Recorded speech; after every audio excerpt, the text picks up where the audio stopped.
Graças a Paz, meus irmãos. Hoje nós vamos dar continuidade ao culto de estudo bíblico para conhecimento e aprofundamento na palavra do nosso Deus. De início, nós iremos fazer uma oração. Eu peço que os irmãos orem conosco também aí das suas casas. Pai, muito obrigado, Senhor, porque até aqui o Senhor tem nos ajudado. Ó Deus, muito obrigado pelo ar que respiramos, ó Deus, pelo sol que raiou, ó Deus, pela chuva que cai, Senhor. Obrigado, ó Deus, porque Tu nunca nos desamparaste, Senhor. Sabemos que estamos vivendo e passando por tempos difíceis, mas o Senhor sempre esteve conosco. Confiamos na Tua provisão e na Tua proteção, ó Deus. Dá-nos, ó Pai, Tua misericórdia, Tua graça, e desde já Te agradecemos, ó Deus. Ser conosco nesse culto, ser conosco, ó Deus, nos louvores que vão ser entoados, na palavra e estudo que vai ser ministrado, ó Deus. E que a palavra possa chegar, ó Deus, no coração dos irmãos que estão assistindo, ó Deus, e tomar lugar, ó Deus. Em nome do Teu Filho amado Jesus Cristo, assim que Te oramos e Te agradecemos, em nome de Jesus, amém. Agora eu chamo o nosso irmão Samir para fazermos um período de louvor e adoração ao nosso Deus. Saúde os irmãos com a paz do Senhor, em nome de Jesus, que nós possamos, em nome de Jesus, engrandecer juntos ao nome do Senhor, através dos louvores, de onde você estiver, que nós possamos estar com o coração aberto para receber do Senhor, aprender mais do Senhor e agradecer ao Senhor, porque o Senhor é bom em todas as coisas, apesar dos momentos que vivemos, o Senhor sempre esteve conosco. Possamos adorar e agradecer esse Deus maravilhoso, em nome de Jesus.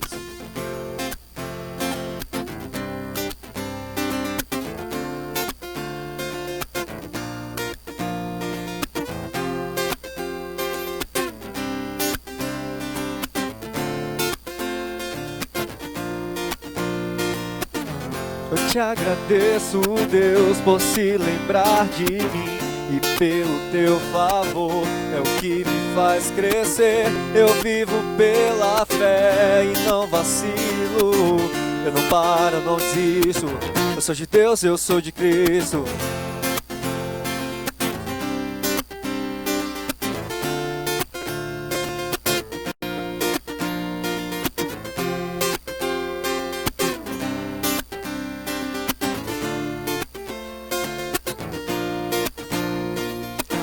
Eu te agradeço, Deus, por se lembrar de mim e pelo Teu favor, é o que me faz crescer. Eu vivo pela fé e não desisto, eu não paro, eu não desisto.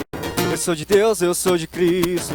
Você mudou a minha história e fez o que ninguém podia imaginar. Você acreditou e isso é tudo, só vivo pra você. Não sou do mundo não, a honra, a glória, a força e o louvor a Deus. E o levantar das minhas mãos é pra dizer: eu te pertenço, Deus. Oh, oh, oh, oh, oh, oh, oh, oh.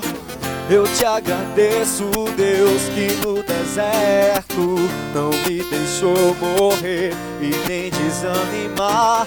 E como aquela mãe que não desiste, você não se esqueceu, você insiste, você mudou a minha história, fez o que ninguém podia imaginar. Você acreditou e isso é tudo, só vivo pra você.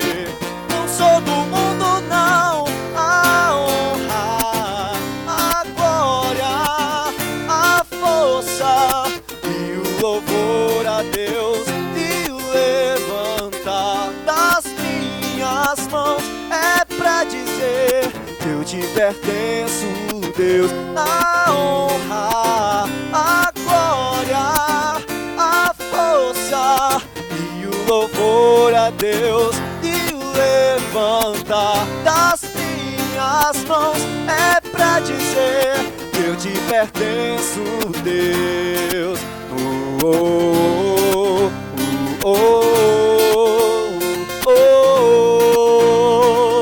oh, oh, oh, oh, oh, oh.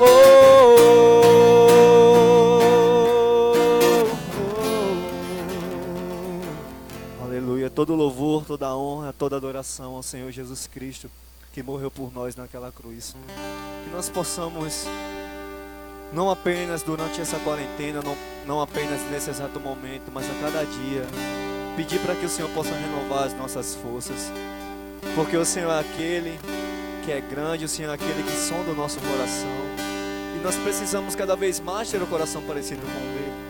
Nós precisamos cada vez mais estarmos dispostos à sua obra, independente do local que estejamos, que nós possamos adorar ao Senhor juntos, pedindo para que Ele possa mudar o nosso coração e dar um coração igual ao dele, um coração disposto a obedecer os mandamentos do Senhor, a cumprir com seus deveres e assim aprender mais do Senhor juntos. Nós possamos pedir ao Senhor para renovar nossas forças, em nome de Jesus.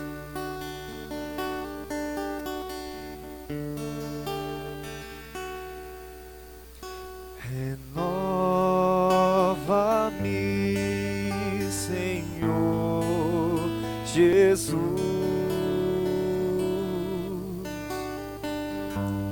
Já não quero ser igual. Renova-me, Senhor Jesus.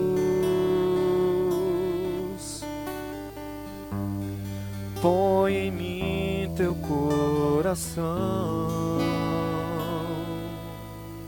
porque tudo que há dentro de mim necessita ser mudado, Senhor, porque tudo que há dentro do meu coração necessita mais de ti. Possamos adorar, peça com ele. Renova-me, Senhor Jesus.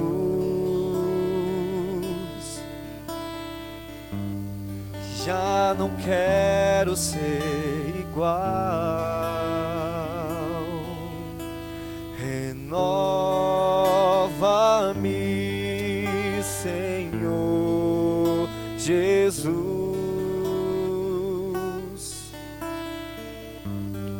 Põe em mim teu coração, porque tudo que há dentro de mim necessita ser mudado, Senhor, porque tudo que há dentro do meu coração necessita mais de ti.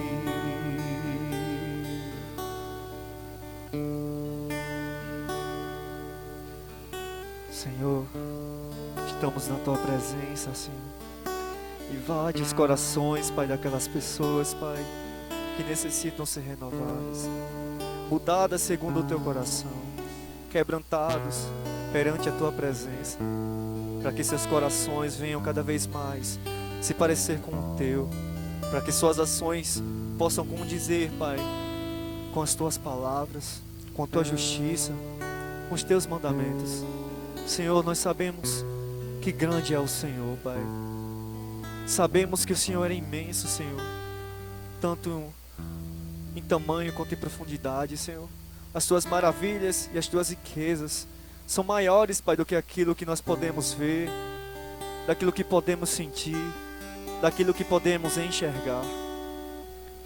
Se a pessoa que está ao lado, Senhor, se a pessoa que está ouvindo essas palavras estiver com o coração, Senhor, cabisbaixo, caído, sem saber para onde ir, Senhor, que a Tua misericórdia, a Tua graça, a Tua luz, Senhor, e a Tua bondade, Pai, possam entrar em seus corações e em sua casa, transformando, para que Ele possa relembrar quão grande é o Senhor, quão grandes são Suas obras e Sua misericórdia, quão grande é o Deus que nós servimos, porque mesmo antes da fundação do tempo, o Senhor já nos conhecia, e o Senhor já sabia de tudo que havíamos feito. Por isso, que nós possamos adorar com todo o nosso coração, com todo o nosso ser, quão grande é o nosso Deus, Pai.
Se alegrar, Ele é a própria luz, que as trevas vão fugir, tremer com sua voz, tremer com sua voz, quão grande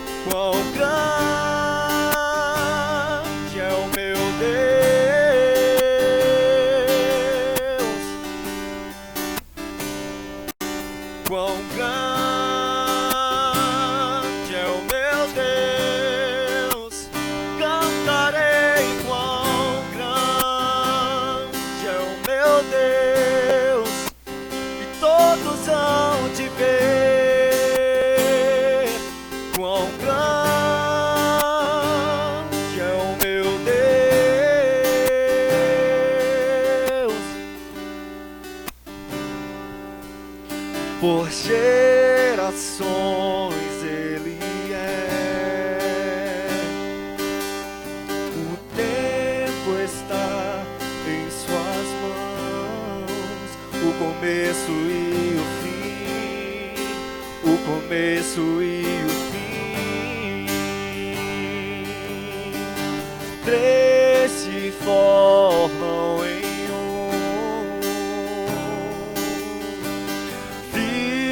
Espírito e Pai, Cordeiro e Leão, Cordeiro e Leão. Quão grande é o meu Deus, cantarei quão grande é o meu Deus.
todos hão de ver quão grande é o meu Deus. A última igreja para encerrar. Quão grande é o meu Deus. Cantarei quão grande é o meu Deus. E todos hão de ver quão grande é o meu Deus.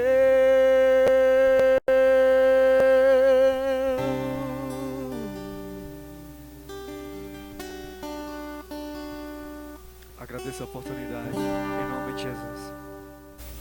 Que bênção, né, meus irmãos? Que louvor abençoado. Que tudo isso seja para a glória e louvor do nome do nosso Senhor.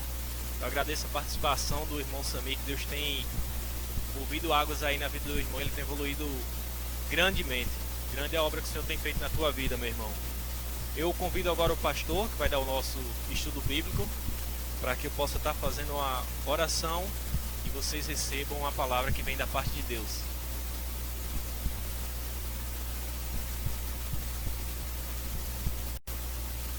Vamos orar. Pai, muito obrigado, Senhor, pela possibilidade, ó Deus, de poder cultuar e louvar o Teu nome, meu Deus. Ó Deus, que bênção, Deus, é poder, ó Deus, mesmo dentre tantos problemas, estar, ó Deus, na Tua casa para levar, ó Deus, para os nossos irmãos a Tua palavra, Deus.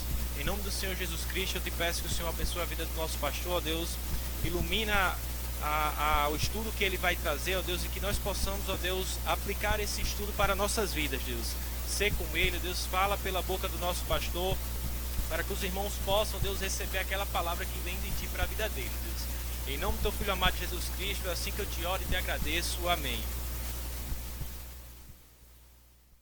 Amém. Queremos cumprimentar a todos com a gloriosa graça e paz do nosso Senhor Jesus. Para nós é uma honra podermos continuarmos estudando a palavra do Senhor. Nós queremos dar continuidade à nossa série de estudos que se encontra na carta de Efésios, a carta a qual escreveu o apóstolo Paulo, né? E nós estamos caminhando nesta série de estudos e estamos no capítulo 4 desta carta e nós queremos dar continuidade. Hoje nós iremos ler essa carta do verso 25 até o verso 29. Efésios capítulo 4, do 25 ao 29. E assim nós daremos continuidade a essa nossa série de estudos. Queridos, a carta aos Efésios, como eu iniciei, é uma carta que foi escrita pelo apóstolo Paulo, escrita para a igreja de Éfeso, né, uma igreja a qual ele havia plantado, havia vivido ali por cerca de 3 anos. E agora Paulo estava preso em Roma e escreve para os irmãos de Efésios. Essa carta é uma carta belíssima, é uma carta riquíssima, que depois se torna uma carta circular, porque passou a circular as igrejas ali da circunvizinhança. Ela também é tida pelos teólogos, ela recebe o título de a princesa, né, a rainha, verdade, melhor dizendo, a rainha das escrituras paulinas, por causa da beleza da carta de Paulo. E ela é uma das cartas da série em que Paulo escreve da prisão.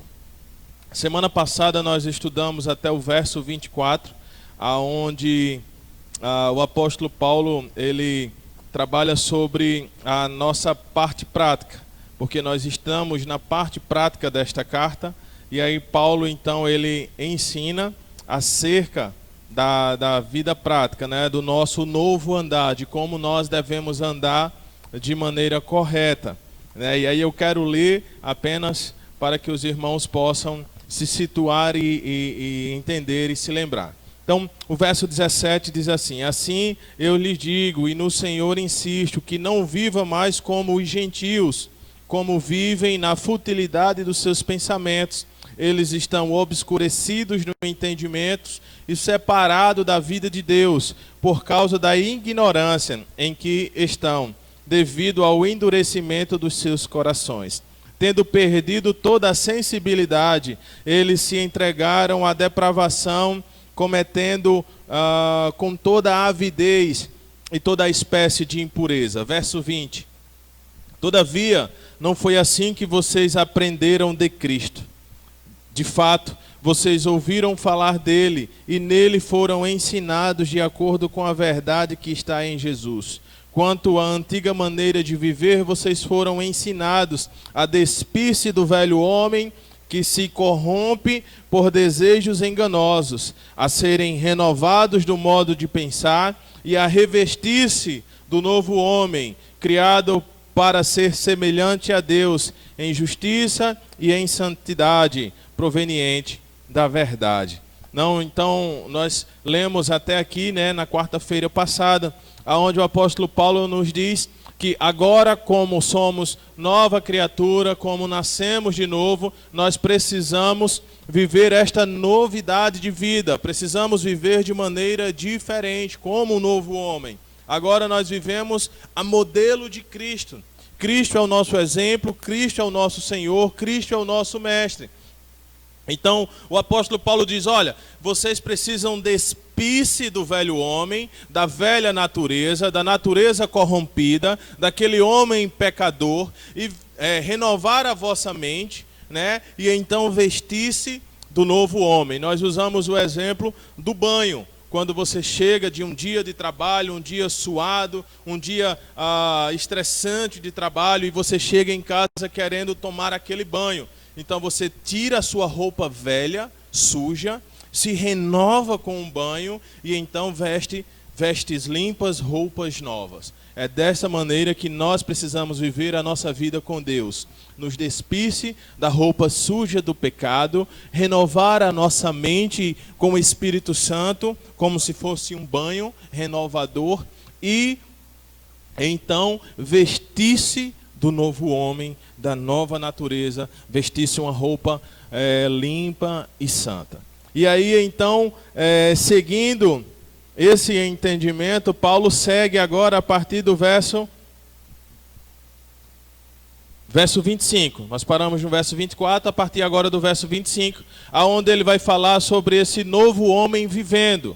E ele vai trazer algumas aplicações práticas na vida desse novo homem, que vai deixar algumas práticas antigas e agora vai proceder com nova atitude, porque é essa nova atitude que vai mostrar se de fato nós somos ou não novas criaturas. O que nos diz sermos cristão ou não, o que nos diz sermos nova criatura ou não, novo homem ou não, não é o tempo que temos de igreja, não é o fato de termos levantado a mão em um culto e ter aceitado Cristo como seu Salvador. O que nos diz que somos uma nova natureza é que nós temos novas atitudes. Deixamos as atitudes velhas morrer na cruz com Cristo, com o velho homem, e agora temos um novo viver, um novo andar, um novo proceder. Então Paulo traz essa aplicação.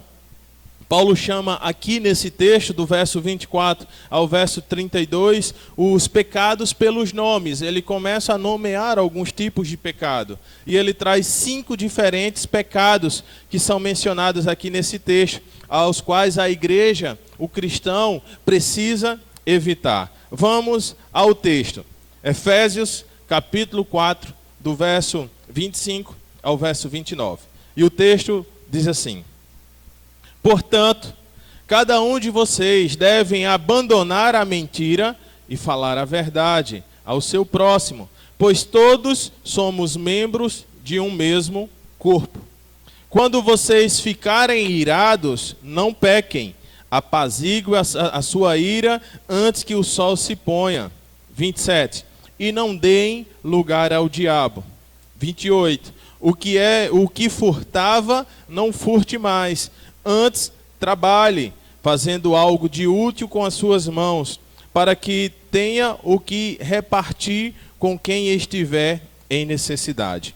Nenhuma palavra torpe saia da sua boca, ou da boca de vocês, mas apenas o que for útil para edificar os outros, conforme a necessidade para que conceda a graça aos que ouvem.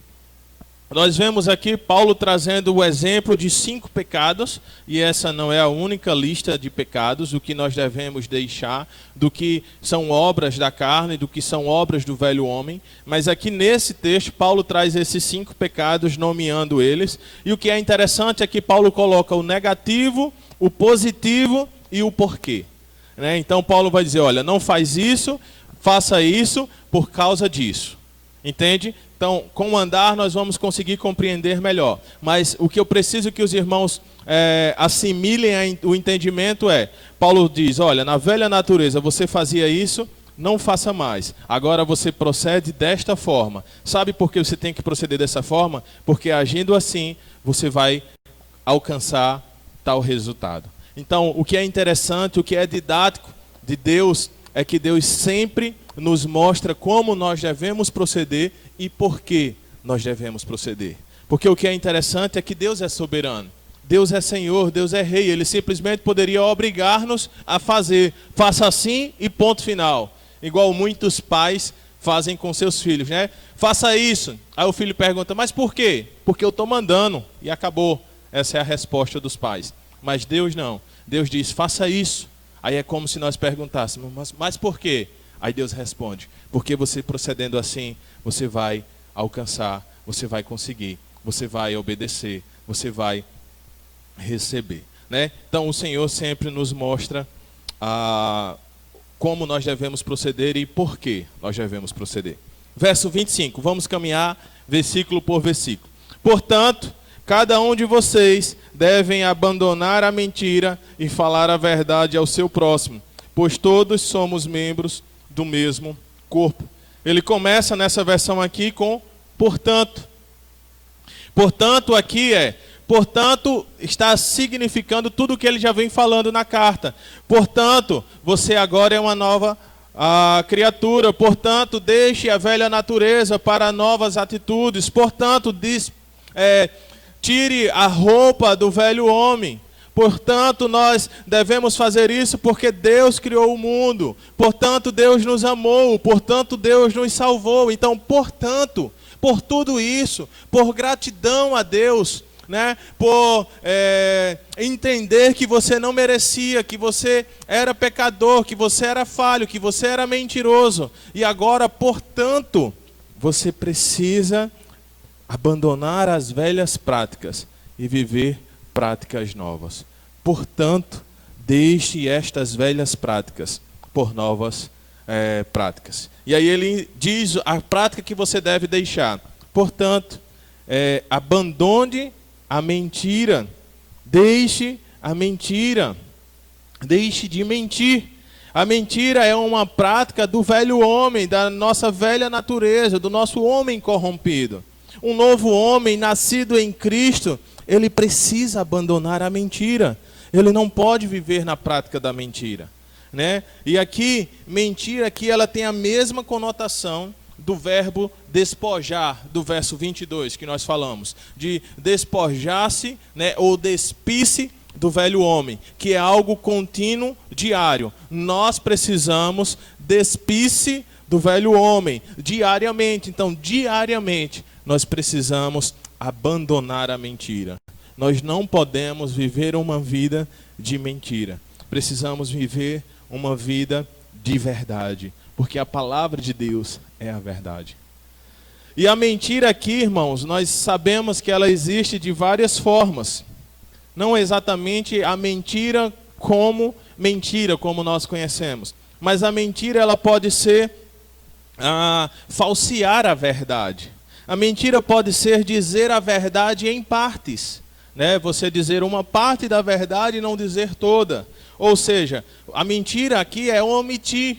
Quando você sabe da verdade e você omite a verdade, você está mentindo. Mentir aqui é enganar, né? Ou na prática, algumas pessoas mentem e aí depois dizem que estão brincando. Não, foi brincadeira, é brincadeira, mas é mentira. É mentira de qualquer forma. E se nós entendermos, isso está enraizado na nossa cultura. Nós precisamos lutar contra isso, porque desde pequeno nós já somos ensinados por mentira. Quantas vezes os pais não dizem que vai fazer algo para os filhos, mentindo para eles, para conquistar algo? Diz, não filho, vamos para casa, que quando chegar em casa, papai vai te dar um carrinho. E aí o filho vai acreditando que isso é verdade. E quando chega lá, isso não acontece. O pai vai sair, o filho começa a chorar e a mãe diz, não, ele volta logo. É mentira, ele vai demorar, ele vai passar o dia inteiro, ele vai trabalhar, então ele só vai chegar à noite. Então nós vivemos essa prática de mentira. E aí você pode dizer, pastor, também o senhor quer ser santo demais. Não, eu estou dizendo o que é mentira. E nós precisamos abandonar esta prática. É porque isso traz consequências menores, porque isso já está no nosso cotidiano. E aí nós não percebemos. Nós mentimos e nós não percebemos que estamos mentindo, por já fazer parte da nossa prática. Sabe, de repente você está atrasado e alguém liga, e aí, você está onde? Você, não, estou já chegando, estou bem pertinho. Mentira, você está saindo de casa agora. E aí a pessoa depois vai fracionar o tempo e vai ver que não tem condição de você já estar bem pertinho, porque o tempo que leva de você chegar da sua casa é muito maior do que de onde você disse que estava perto. Então nós vivemos essa prática diária de mentira, irmãos. E com a nova natureza nós não podemos mentir. Nós devemos deixar despir-se da mentira, abandonar a prática da mentira. Devemos dizer a verdade a todo custo e a todo momento. Eu lembro que em sala de aula um professor contou uma história e perguntou qual seria a nossa atitude. Aí ele dizia que, ele contava a seguinte história, olha, você é um pai e o seu filho se envolveu em um crime, e ele vem para casa e se esconde, e diz, pai, eu vou me esconder em tal lugar. E aí os criminosos vêm à procura dele para matar o seu filho. E aí ele lhe pergunta, onde é que está o seu filho? E aí o professor perguntou, e aí, diante dessa situação, você vai dizer a verdade, vai dizer aonde o seu filho está, ou você vai mentir para salvar a vida do seu filho? Né? E aí muitos se apoiam no tentar evitar um mal maior, não é? E aí alguns em sala de aula, por serem santos demais, diziam, não, eu vou dizer a verdade. E aí o professor disse, olha, eu sei que é pecado, mas eu irei mentir, porque eu quero proteger. Ou seja, o que é que o professor quer dizer? É que na teoria nós dizemos que vamos falar a verdade, mas na prática nós falamos a mentira, nós vivemos a mentira. Então nós temos que ter cuidado com isso, com a prática da mentira. E isso se enraiza no nosso ser, isso se enraiza na nossa cultura, no nosso cotidiano, no nosso dia a dia, e aí nós nem percebemos que nós vivemos uma mentira. Você diz, não, eu vou fazer tal coisa, e você não faz. Você mentiu. Isso é mentira. Você diz, não, hoje de noite eu vou lhe dar a resposta que você está esperando, e você não responde. Você mentiu. Isso é mentira. E eu não estou dizendo que eu sou mais santo, de que eu não faço o que eu faço. Eu estou nomeando, pontuando aqui o que é mentira. E mentira é mentira, né? E o que é interessante é que a Bíblia, ela vai nos dizer que a mentira, ela é sempre atribuída ao diabo. É tanto que ele vai receber o título de pai da mentira, né? Ou seja, se nós estamos mentindo, nós estamos dando lugar ao diabo, o que o verso mais à frente vai nos dizer. Ou seja, muitos até chegam a dizer que nós somos filhos do diabo porque nós estamos mentindo, e o diabo é o pai da mentira, né? O que vale salientar, irmãos, é que nós não devemos deixar a prática da mentira para sermos salvos. Muitos têm essa mentalidade, não, eu não vou mentir porque eu quero ser salvo, eu não quero perder a minha salvação. Salvação é por meio de graça, é algo individual, você não perde ou ganha por mentir ou deixar de mentir, certo? A salvação foi conquistada por Cristo. Na verdade, a nossa consciência eu não vou mentir por causa de ser grato a Jesus pelo que Ele já fez por mim. Então Ele me deu uma nova natureza e Ele me pede que eu não viva na prática da mentira. Então, por obediência a Ele, por respeito a Ele, eu não vou mentir. Por ser grato a Ele, eu não vou mentir. Sabe? Então, muitas às vezes é movido pela motivação errada de não querer mentir porque não quer perder a salvação.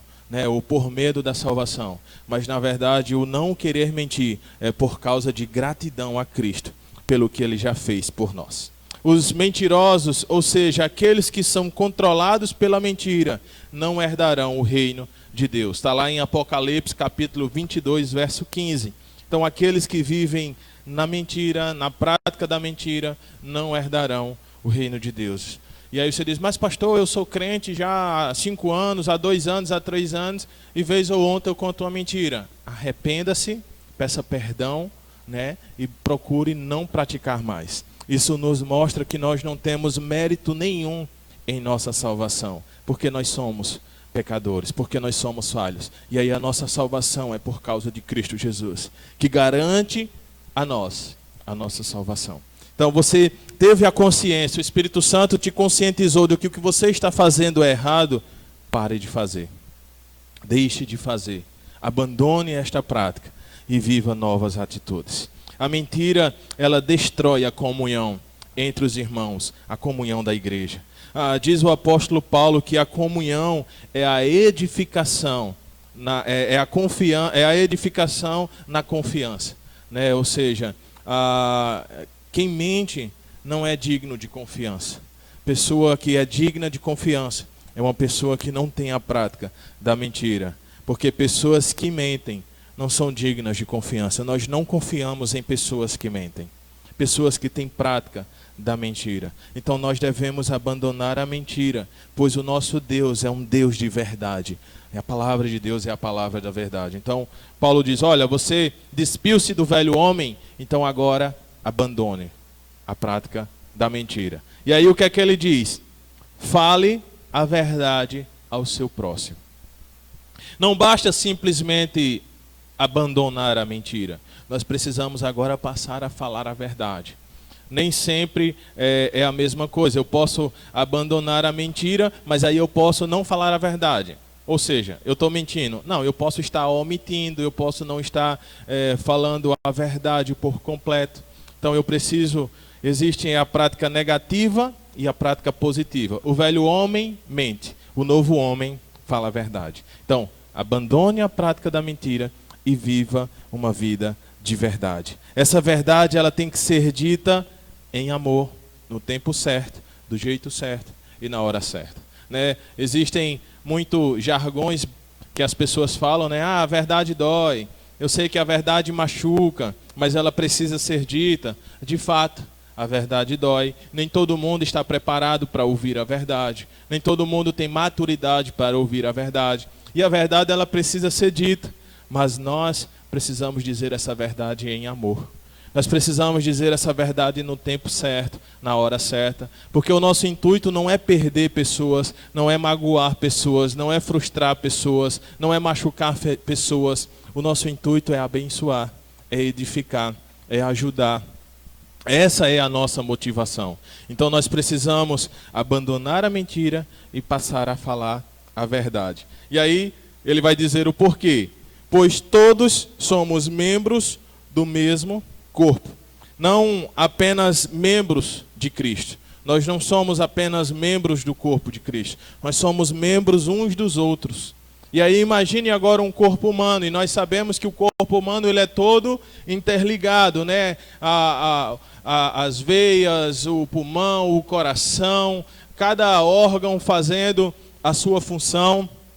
E eu sei que eu não sou expert, né, no corpo humano, não sou médico, mas eu tenho certeza que cada órgão ele diz uma verdade para o outro órgão, né? O coração ele bombeia que tá dizendo a verdade para o sangue está circulando e tal. Agora imagine se esse órgão ele não passa uma verdade, ele não passa um sinal verdadeiro. Isso vai trazer problemas para os outros. Isso vai trazer problemas para o organismo.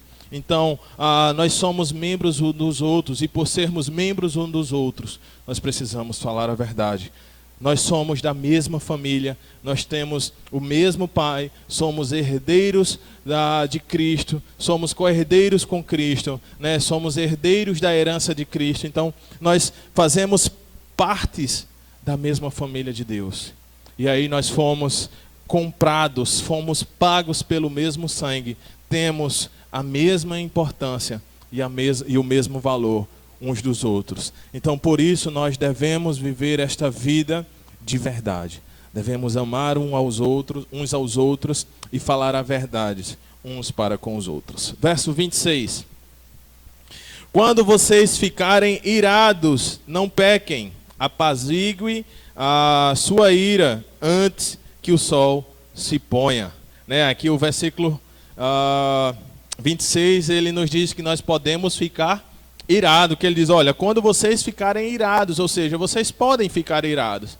Só que existe, queridos, uma ira diferenciada.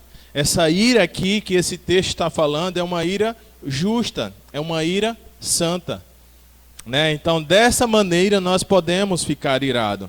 Não é uma ira pessoal, algo meu, por ter sido injustiçado, por ter sido caluniado, por ter sido alvo de mentira.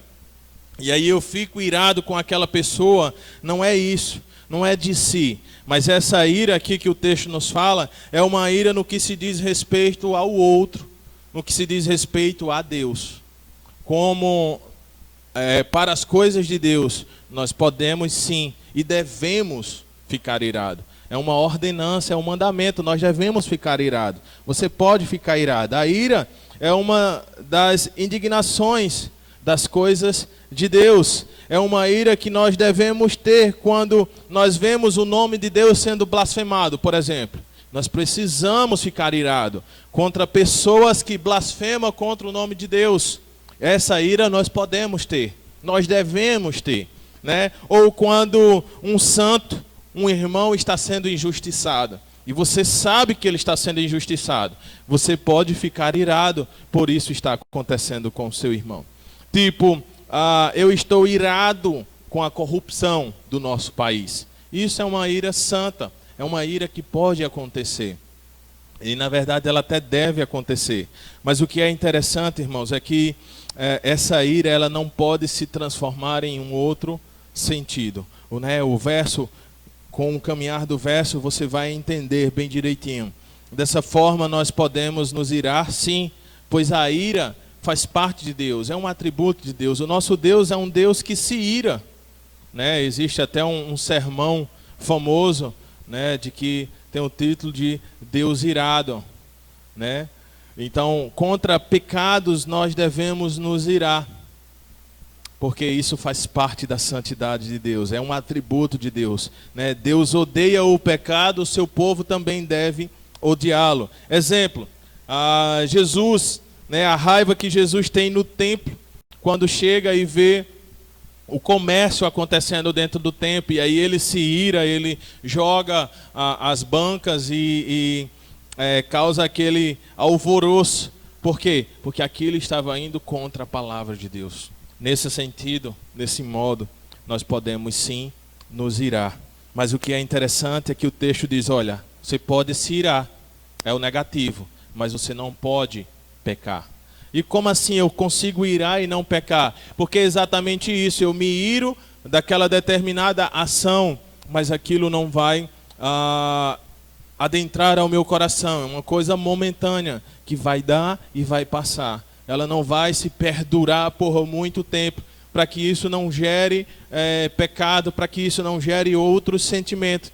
O apóstolo diz que você pode ficar irado sim, mas você não pode pecar. Então certifique-se de que é o tipo de ira santa e não pecaminosa. Não deixe que essa ira desça ao seu coração e lhe faça pecar, e lhe faça agir de forma errada. Não pequeis. Devemos nos assegurar de que a nossa raiva esteja livre de orgulho, de malícia e de espírito de vingança. É isso que nos faz pecar.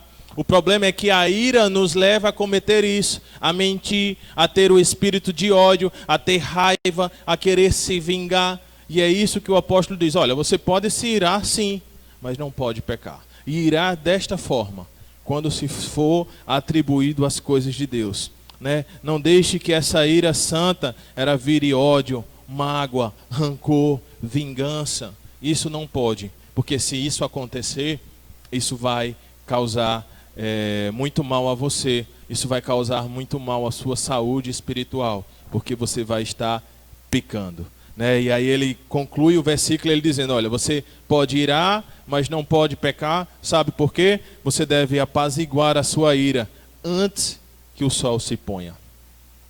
E aqui, em outras versões, ele vai dizer, não deixe o sol se pôr sobre a sua ira. Ou seja, não deixe que essa ira dure por muito tempo e lhe cause mal e você venha pecar. Essa ira ela não pode se perdurar, ela não pode ir muito longe. É igual uma criança. Nesse modelo nós devemos nos espelhar em uma criança, que ela fica chateada com algo porque queria algo e não conseguiu. Mas em fração de segundos ela já está novamente feliz, contente e brincando, porque ela não consegue guardar mágoa, ela não consegue guardar ódio, ela não consegue guardar rancor. E a ira leva a tudo isso, se você não apaziguar ela antes de um longo tempo. Então, porque até mesmo a ira justa, ela pode transformar-se muito facilmente em pecado. Paulo não está permitindo que você fique com raiva durante o dia, né? Ele não está exortando a não armazenar a raiva, pois esta raiva pode virar amargura. Paulo não está dizendo, olha, não deixe o sol se pôr sobre a sua ira. Então, você ficou irado logo cedo, né, 4 horas da manhã, aí você diz, não, eu tenho até a hora que o sol se pôr para poder ficar irado. Não é isso. O que Paulo está dando é um parâmetro de que, olha, você não pode deixar isso durar muito. Você não pode deixar que isso vá para o outro dia. Né? Nós vemos esse texto sendo aplicado muito a casal, né, aos casais, de que o marido discute com a sua esposa e aí normalmente o conselheiro vai dizer, olha, não deixe que o sol se ponha sobre a sua ira, ou seja, não vá dormir brigado, não vá dormir com raiva um do outro. Antes, resolva para que essa ira não se torne uma raiva, uma mágoa, um rancor, e daí isso venha trazer outras consequências, isso venha lhe fazer pecar, isso venha desgastar o seu relacionamento. Mas aqui, queridos, Paulo está falando para todos, para o corpo de Cristo, para a igreja do Senhor.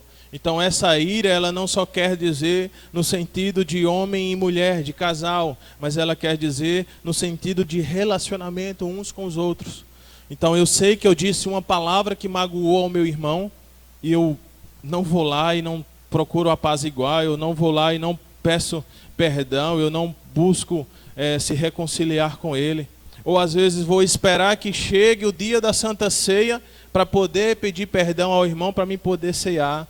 Não, meu irmão, resolva logo isso, peça logo perdão, apazigue, não deixe que isso venha, criar proporções maior.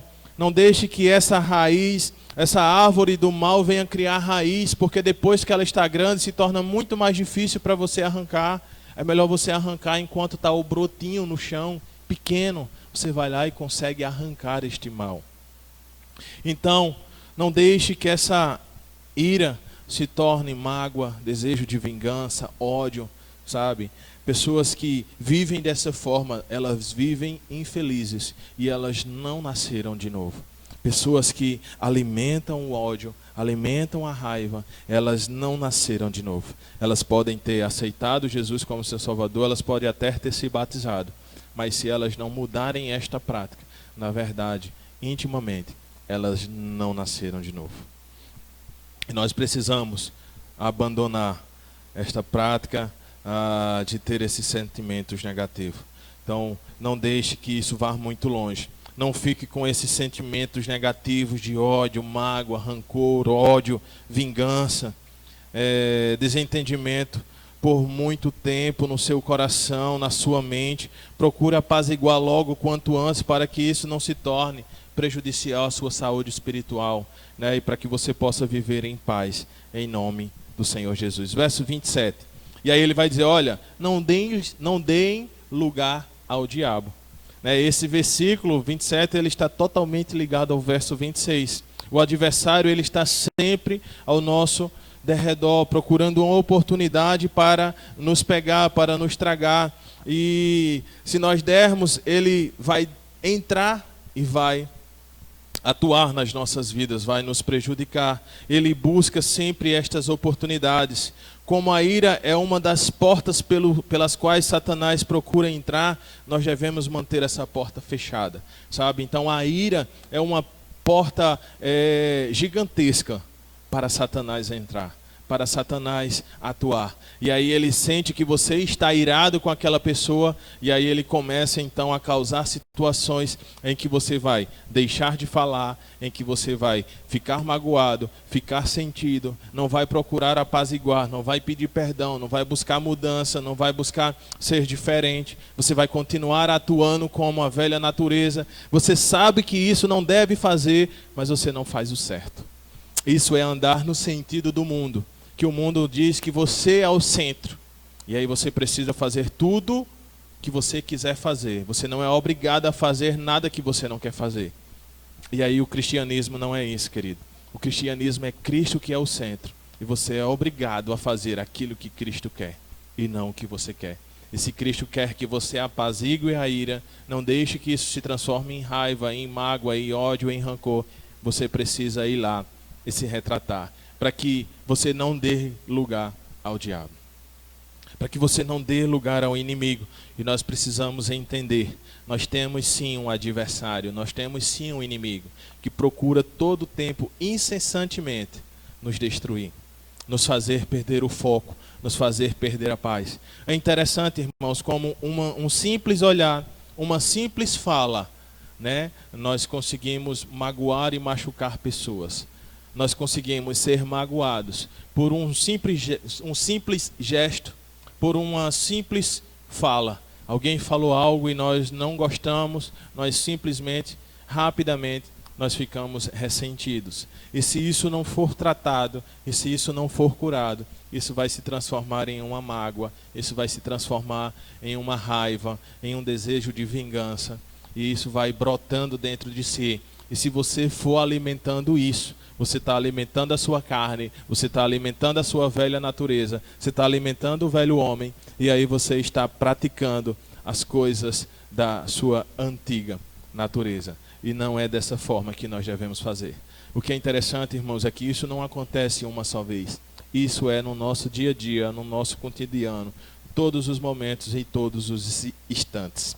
Pessoas iradas, elas dão lugares ao diabo, e ele acaba entrando, e aí nós acabamos cometendo ações impensadas por causa da ira, por causa da raiva, né? Quantas e quantas pessoas, depois de praticar a atitude, ele diz: eu pratiquei porque eu estava irado, eu não estava bem, eu estava revoltado, e aí por causa disso ele acaba praticando essas ações. E aí por isso que Paulo vai dizer: olha, não dá lugar ao diabo, não deixa brecha, sabe? Resolve logo, dá um ultimato nisso, não deixa que isso se perdure e você venha se machucar ou machucar pessoas, tá?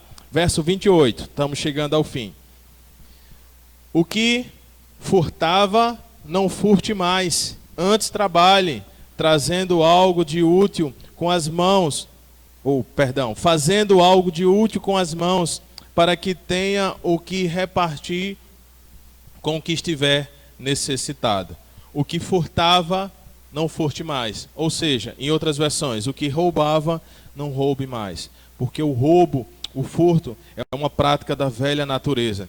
Agora, na nova, nós não devemos roubar mais, sabe? E roubar, ele tem um sentido de apropriar-se daquilo que não me pertence, daquilo que não é meu, né? Ou seja, é ser desonesto, é tirar proveito da situação. O roubar não é só um assalto à mão armada, né? Muitas pessoas ligam o roubo a isso, dizem: não, eu nunca roubei. Você nunca roubou assim, de mão armada, mas você já pode ter roubado de outra forma, porque o roubo aqui tem diversas maneiras. Eu vou dar alguns exemplos de como nós podemos roubar. Quando nós ficamos com um troco errado, a pessoa passou um troco, você confere e vê que está errado e você não vai lá e devolve. Você está roubando, meu irmão, isso é roubo. Quando você pega um dinheiro e sabe de quem é o dono, você está andando na rua, de repente uma pessoa deixa cair o dinheiro, você vê e você vai lá e pega esse dinheiro e coloca no seu bolso. Você viu quem pegou, você sabe, você viu de quem era, você viu quando caiu o dinheiro da bolsa da pessoa e você não devolve, isso é roubo, meu irmão. Sabe? Então, o roubar não é só um roubo com a mão armada. Vamos lá, você é um funcionário de uma empresa, você tem uma carga horária a cumprir no horário do seu expediente. Em vez de você estar trabalhando para a empresa, você está dormindo no horário de expediente. Isso é certo? É não. Você está roubando um tempo que não é seu. Porque a empresa paga pelo seu serviço e pelo seu horário. E se naquele horário você não está trabalhando para a empresa, você está roubando a empresa. Quando o patrão tem condições de pagar o seu funcionário e ele não paga, dizendo que não pode pagar, ele está roubando. Isso é roubo. Usar a carteira de estudante de forma ilegal. Você não é mais estudante e você usa uma carteira de estudante para pagar a meia passagem, para entrar em cinema. Isso é roubo. Você está roubando. Mas isso está enraizado na nossa cultura e nós não conseguimos observar isso. Né? Tem mais, quando você pega algo emprestado, uma coisa bem simples, uma caneta. Você pega uma caneta emprestada e não devolve. Isso é roubo. Você está roubando. Não, mas eu não fiz intencionalmente. Mas é roubo. Quando você cair a consciência, você precisa devolver. Muitas das vezes você olha e diz, não, essa caneta era de fulano. Mas você não vai lá devolver a fulano, você permanece com ela. Porque para nós isso tem um valor irrisório, um valor muito pequeno. Isso é roubar. Né? Furar a fila, irmãos. Furar a fila é roubo. Você está roubando de quem está na fila, de quem está sendo honesto, sabe? De quem está ali gastando o seu tempo. Você está roubando o tempo das pessoas porque elas estão lá no direito delas esperando e você vai lá e fura a fila. Isso é roubo, né? Filar, colar na prova. Isso é roubo, porque você está roubando uma resposta que não é sua, que não vem de você.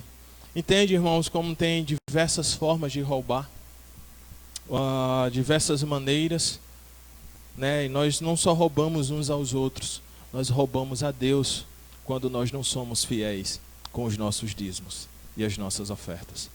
Tendo um salário, tendo uma renda que Deus nos dá, porque nós sabemos que tudo é dele, sabemos que Deus não precisa de dinheiro, mas é Ele quem nos dá o recurso, e Ele nos dá uma ordenança de que nós devemos devolver uma parte desse dinheiro a Ele, né, para mostrar a nossa fidelidade, a nossa confiança nele, e nós não fazemos isso, nós estamos roubando de Deus. Você ser um assalariado, você ter uma renda e você não ser dizimista, você é um ladrão, você está roubando, né? Nós somos um ladrão, nós estamos roubando a Deus. E da mesma forma como o diabo é mentiroso e assassino, ele também é ladrão. E aí proceder dessa forma é um atributo da velha natureza, né? Da natureza corrompida. E aí ele vai dizer, olha, não roube, mas faça o seguinte, antes disso, trabalhe fazendo algo útil com as suas mãos. O cristão, além de não roubar, ele deve trabalhar. Sabemos que no momento não tem sido fácil arrumar trabalho, um emprego digno e correto. Sabemos que o país tem enfrentado dificuldades para trabalharmos, né, para conseguirmos um emprego. Às vezes até temos tentado, temos entregado o currículo, temos buscado conseguir um trabalho e nós não temos conseguido esse trabalho de forma digna. Mas nós não podemos justificar o erro de roubar por não conseguir o trabalho. Paulo diz, olha, faça algo de útil com as suas mãos, ou seja, seja estratégico, irmão, seja inteligente, seja criativo, seja inovador, né? Desempenhe, se dedique, se esforce, invente algo, busque algo, de alguma maneira nós conseguimos. Deus nos deu uma inteligência, use essa inteligência para que você consiga extrair algum recurso para a sua sobrevivência. Tente de alguma forma se renovar, buscando novas atitudes, né? Busque levantar os recursos necessários para o seu sustento de uma forma justa e honesta. Não justifica o fato de não termos trabalho, né? Termos que roubar. Sabemos que é difícil, sabemos que é complicado, mas não se justifica. E aí ele vai dizer, olha só qual é a motivação que nós temos que ter para conseguirmos um trabalho. Paulo vai concluir o versículo dizendo: para que tenha o que repartir com quem estiver necessitado. A busca, a motivação de trabalhar não é apenas para suprir as minhas necessidades, mas é principalmente para ajudar aqueles que não têm. Não basta ao desonesto parar de furtar. Paulo dá 2 ordens a ele. Você precisa trabalhar para ter o seu próprio sustento e você precisa trabalhar para ajudar os outros. Muitas pessoas se formam com o pensamento de serem bem-sucedidas financeiramente. Você pergunta a algum jovem: qual é o curso que você vai fazer? Qual a profissão que você quer realizar? Eles: não, eu quero ser médico. Não, eu quero ser um juiz. Quero ser um advogado. Aí você: porque você gosta da área? Ele: não, porque eu quero ser bem de vida, eu quero ter um bom salário. E essas áreas, elas pagam bem. Essa não é a motivação correta, queridos. Você deve ser motivado a: eu quero ser um juiz, eu quero ser um médico, eu quero ser um advogado, porque com isso eu vou conseguir ajudar pessoas. Sabe, com a minha especialização, com a minha profissão, eu vou conseguir ajudar a outras pessoas, eu vou conseguir abençoar outras pessoas serão abençoadas através da minha vida.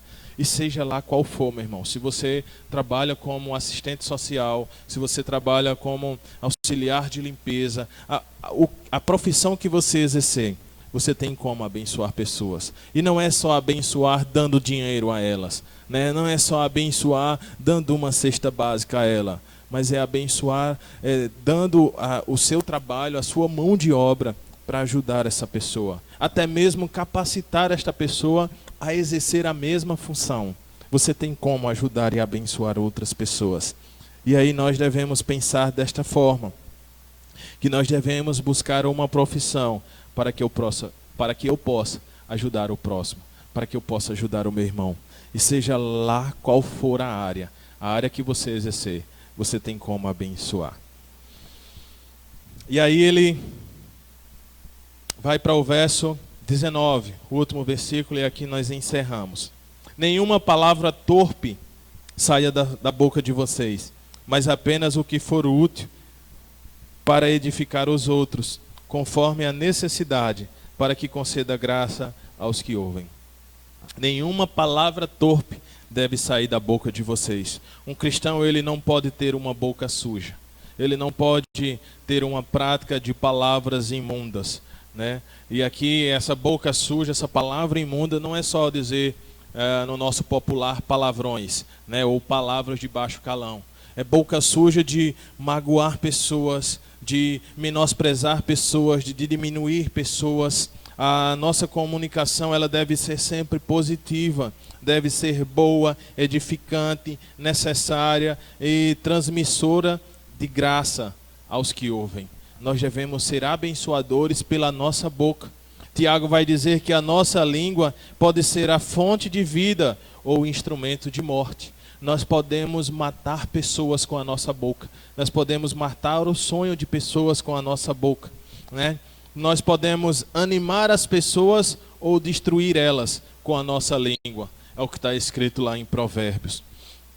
A fala torpe, ela entristece o espírito que é santo. E o que é palavra torpe, querido? É uma palavra impura, indecente, obscena, asquerosa. São palavras assim. É vergonhoso quando nós vemos uma roda de amigos, uma roda de homens, onde está saindo ali só palavras torpes, está saindo só piadas que menosprezam, que falam mal, e os cristãos estão lá no meio, estão se deleitando nisso, estão dando gargalhadas disso. Isso não pode acontecer. Nós precisamos entender que a nossa boca precisa ser transformada, assim como o nosso coração. Se nós recebemos o Espírito Santo para habitar dentro do nosso coração, ele precisa também dominar a nossa boca e a nossa língua. E então nós devemos parar de proceder com palavras impuras, indecentes, obscenas e asquerosas. Essa recomendação tem muito a ver com o linguajar do crente, com o cotidiano, com o dia a dia.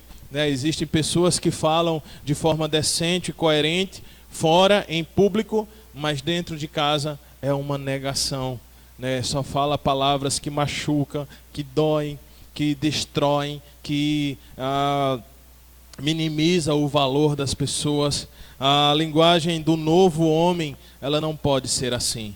A linguagem do novo homem, ela deve ser pura, simples, sem malícia, né? Uma palavra de quem quer ajudar, de quem quer contribuir. O que Paulo nos ensina é que nós não devemos falar palavras torpes que não nos edificam. Ao invés disso, devemos dizer apenas coisas boas e que edifiquem. Você precisa pesar a sua palavra e pensar: isso que eu vou falar vai edificar o irmão? O irmão vai ser abençoado com isso? Pensa antes de falar, né? O que muitos falam é que o caminho da nossa boca é muito curto. E aí eles falam sem pensar, né? Eles não pensam antes de falar. E aí depois de falar, depois da palavra lançada, ela não volta mais atrás. E aí vai ser muito mais difícil você tentar trabalhar na vida do irmão, tentar novamente conquistar a confiança do irmão quando você a perdeu. Seria muito mais sábio, seria muito mais correto se você pensasse antes de falar. Se você se calasse mais e ouvisse mais e falasse apenas o necessário e apenas palavras que abençoem. Nós precisamos entender disso. Paulo vai dizer: olha, nenhuma palavra torpe saia da boca de vocês. Isso é o negativo. Então, o velho homem falava as coisas torpes, agora nós não podemos mais falar palavras asquerosas, mas apenas o que for útil para a edificação. Então, nós vivemos por meio de graça, e aí, por causa desta graça, nós podemos agraciar pessoas que ouvem. Como é bom receber palavras de ânimos, palavras boas, palavras de incentivo, palavras de encorajamento. Nós precisamos mais disso. Nós precisamos de pessoas desta forma. E isso é a atitude de pessoas que temem a Deus, né? Não é interessante quando você quer expressar algo e você consegue que a pessoa consiga captar exatamente aquilo que você está expressando de uma forma serena, de uma forma branda, né? De uma forma aceitável. Existem pessoas que não sabem falar, irmãos, e aí elas acabam machucando e magoando pessoas. Pessoas ficam ressentidas, e aí às vezes você que tem essa prática, você precisa que outras pessoas falem por você. Você vai lá e diz: fulano, fala, porque se eu falar, ele vai ficar magoado, ele vai ficar ressentido. É porque talvez a forma como você fala não é uma forma decente, não é uma forma abençoadora. Você precisa ser um canal de bênção para abençoar outras pessoas. Então fale palavras sábias, palavras doces, palavras amorosas, porque por causa das suas palavras, outros serão abençoados. Amém, queridos? Nós ficamos por aqui, nós paramos aqui com o nosso estudo de hoje. Espero que você tenha sido abençoado, espero que a palavra tenha encontrado morada em seu coração. Espero que você tenha entendido a palavra de Deus, e agora que você ouviu, você coloque essa palavra em prática. Deixe a mentira, fale a verdade, não pratique mais a mentira, né? Deixe de falar palavras torpes, não dê lugar ao diabo. Se furtava, não furte mais, né? Agora trabalhe, agora apazigue a ira, agora fale a verdade, agora fale palavras úteis e edificantes. Que possamos ser trabalhados, ou se deixarmos ser trabalhados pelo Espírito Santo. Que permitamos, né, despir-se dessa velha natureza, desse velho homem da carne, para vivermos os planos e a vontade do Espírito Santo. Que Deus nos abençoe. Eu quero orar pela vida de cada um dos irmãos e em seguida ministrar as bênçãos e assim encerrarmos o nosso culto. Oremos. Pai, obrigado, Senhor, por esta oportunidade. É em nome de Jesus que nós te agradecemos, ó Deus, por mais esta graça, esta dádiva de podermos estudar as tuas sagradas escrituras, estudarmos a tua palavra. Queremos pedir que o Senhor possa abençoar a vida de cada um dos teus filhos, ó Deus, que tem se dedicado a aprender esta palavra, que eles consigam viver e aplicar as vossas vidas, que o teu Espírito Santo possa ser sobre a vida destas pessoas e que elas comecem a praticar, ó Deus, atitudes de quem é cristão. Independente do tempo que ele tenha de igreja, seja 5 anos, 10 anos, 15 anos, 30 anos, mas se ele nunca teve esse novo nascimento, essas novas atitudes, que agora eles passem a ter, Senhor. Que eles não apenas digam, eu sou cristãos, mas que eles demonstrem em suas atitudes, em sua fala, que de fato ele é cristão. Coloque, Senhor, esse novo proceder nas nossas vidas, que nós não venhamos roubar mais, que nós não venhamos mentir mais, enganar mais, que nós não venhamos mais, ó Deus, dizer palavras torpes que machucam, Senhor, que nós não venhamos dar lugar ao inimigo, a Satanás, mas que pelo contrário, nós sejamos pessoas diferentes, com novas atitudes, ó Deus, pessoas que apaziguam a ira, Senhor, pessoas que falam a verdade no tempo certo, na hora certa e da maneira correta, pessoas agora que só dizem palavras abençoadoras, pessoas, ó Deus, que abençoam através da sua fala, ó Deus, através da projeção da sua voz. Deus, em nome de Jesus, nós não queremos mais viver a velha natureza, as velhas ações. Nos ajuda, Senhor, a sermos verdadeiros cristãos, cristãos que vivem, ó Deus, para a glória do Teu nome, que conseguem glorificar ao Senhor com as suas ações. Nós te pedimos, nós te rogamos, nós te suplicamos, Senhor, ajuda-nos a sermos transformados, a sermos diferentes, a não envergonhar o Evangelho, mas a serem exemplos de pessoas que glorifiquem ao Senhor, não só com as suas bocas, mas com as suas atitudes e com a sua vida por completa. Senhor, esta é a nossa oração e nós a fazemos em nome do Senhor Jesus. Amém. Recebam as bênçãos. Que a graça do nosso Senhor e Salvador Jesus Cristo, que o amor de Deus, o nosso Pai, e as doces consolações do Espírito Santo repousem sobre as nossas vidas e sobre todo o povo de Deus em toda a terra, hoje, amanhã e sempre. E a Igreja do Senhor diz: que Deus abençoe a todos, fiquem todos em paz, em nome do Senhor Jesus.